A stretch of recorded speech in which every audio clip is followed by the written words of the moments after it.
Judges chapter 10. Tola. Tola, son of Puah, the son of Dodo, was next after Abimelech. He rose to the occasion to save Israel. He was a man of Issachar. He lived in Shamir in the hill country of Ephraim. He judged Israel for 23 years and then died and was buried at Shamir.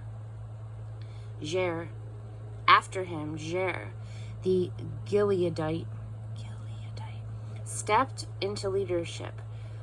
He judged Israel for 22 years. He had 30 sons who rode on 30 donkeys and had 30 towns in Gilead. The towns are still called Jair's villages. Jair died and was buried in Kamon. And then the people of Israel went back to doing evil in God's sight. They worshipped the Baal gods and the Ashtoreth goddesses, gods of Aram, Sidon, and Moab, gods of the Ammonites and the Philistines. They just walked off and left God. They quit worshiping him, and God exploded in hot anger at Israel and sold them off to the Philistines and the Ammonites, who, beginning that year, bullied and battered the people of Israel. Mercilessly. For 18 years, they had them under their thumb, all of the people of Israel who lived east of the Jordan in the Amorite country of Gilead. And then the Ammonites crossed the Jordan to go to war also against Judah, Benjamin, and Ephraim. Israel was in a bad way. The people of Israel cried out to God for help. We have sinned against you.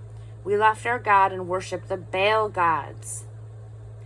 God answered the people of Israel. When the Egyptians, Amorites, Ammonites, Philistines, Sidonians, even Amalek and Midian oppressed you, and you cried out to me for help, I saved you from them. And now you've gone off and betrayed me, worshiping other gods. I'm not saving you anymore. Go ahead, cry out for help to the gods that you've chosen. Let them get you out of the mess that you're in. The people of Israel said to God, we've sinned. Do to us whatever you think best, but please get us out of this.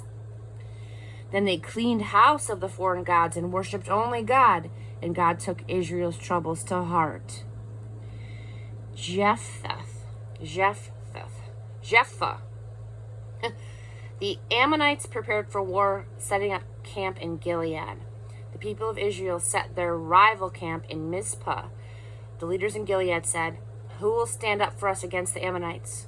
We'll make him head over everyone in Gilead. Chapter 11. Jephthah, the Gileadite, was one tough warrior. He was the son of a whore, but Gilead was his father. Meanwhile, Gilead's legal wife had given him other sons, and when they grew up, his wife's sons threw Jephthah out. They told him, you're not getting any of our family inheritance. You're the son of another woman. So Jephthah fled from his brothers and went to live in the land of Tob. Some riffraff joined him and went around with him. Some time passed, and then the Ammonites started fighting Israel. With the Ammonites at war with them, the elders of Gilead went to get Jephthah from the land of Tob. They said to Jephthah, come, be our general, and we'll fight the Ammonites. But Jephthah said to the elders of Gilead, but you hate me. You kicked me out of my family home. So why are you coming to me now? Because you're in trouble, right? The elders of Gilead replied, yes, that's it, exactly. We've come to you to get you to go with us and fight the Ammonites. You'll be the head of all of us, all of the Gileadites. Jephthah addressed the elders of Gilead. So, if you bring me back home to fight the Ammonites and God gives them to me, I'll be your head. Is that right? They said, God is witness between us. Whatever you say, we'll do. Jephthah went along with the elders of Gilead. The people made him their top man and general, and Jephthah repeated what he had said before God at Mizpah. Then Jephthah sent messengers to the king of the Ammonites with a message. What's going on here? You have come into my country picking a fight. The king of the Ammonites told Jephthah's messengers, because Israel took my land when they came up out of Egypt, from the Arnon all the way to the Jabbok and to the Jordan. Give it back peaceably, and I'll go. Jephthah again sent messengers to the king of the Ammonites with this message. Jephthah's word, Israel took no Moabite land and no Ammonite land.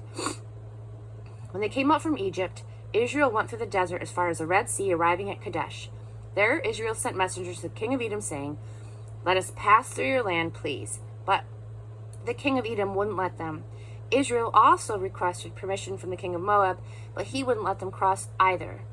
They were stopped in their tracks at Kadesh, so they traveled around the desert, and they circled around the lands of Edom and Moab, and they came out east of the land of Moab, and they set up camp on the other side of the Arnon.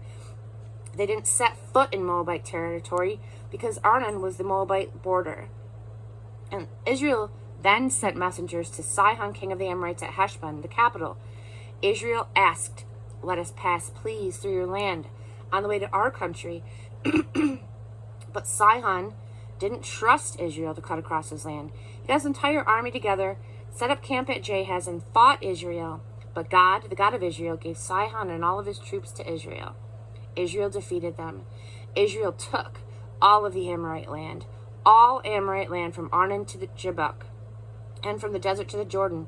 It was God, the God of Israel, who pushed out the Amorites in favor of Israel. So who do you think you are to try to take it over? Why don't you just be satisfied with what your God Shamash gives you, and we'll settle for what God, our God, gives us? Do you think you're going to come off better than Balak, son of Zippor, the king of Moab? Did he get anywhere in opposing Israel? Did he risk war? All this time, it's been 300 years now, that Israel has lived in Heshbon and its villages, in Aroer and its villages, and in all the towns along the Arnon. Why didn't we try to snatch them away then? No, I haven't wronged you. But this is an evil thing that you were doing to me by starting a fight. Today, God the judge will decide between the people of Israel and the people of Ammon. But the king of the Ammonites refused to listen to a word that Jephthah had sent him. God's spirit came upon Jephthah. He went across Gilead, and Manasseh went through Mizpah of Gilead, and from there approached the Ammonites. Jephthah made a vow before God. If you give me a clear victory over the Ammonites, then I'll give to God whatever comes out of the door of my house to meet me when I return in one piece from among the Ammonites. I'll offer it up in a sacrificial burnt offering. Then Jephthah was off to fight the Ammonites, and God gave them to him. He beat them soundly, all the way from Aroer to the area around Minnith, as far as Abel Keramim. 20 cities. A massacre. Ammonites brought to their knees by the people of Israel. Jephthah came home to Mizpah. His daughter ran from the house to welcome him home, dancing to tambourines. She was his only child. He had no son or daughter except her. When he realized who it was, he ripped his clothes, saying, "Oh, my dearest daughter, I'm dirt, I'm despicable. My heart is torn to shreds. I made a vow to God, and I can't take it back." She said, "Dear father, if you made a vow to God, do to me what you vowed." God did his part and saved you from your Amorite enemies.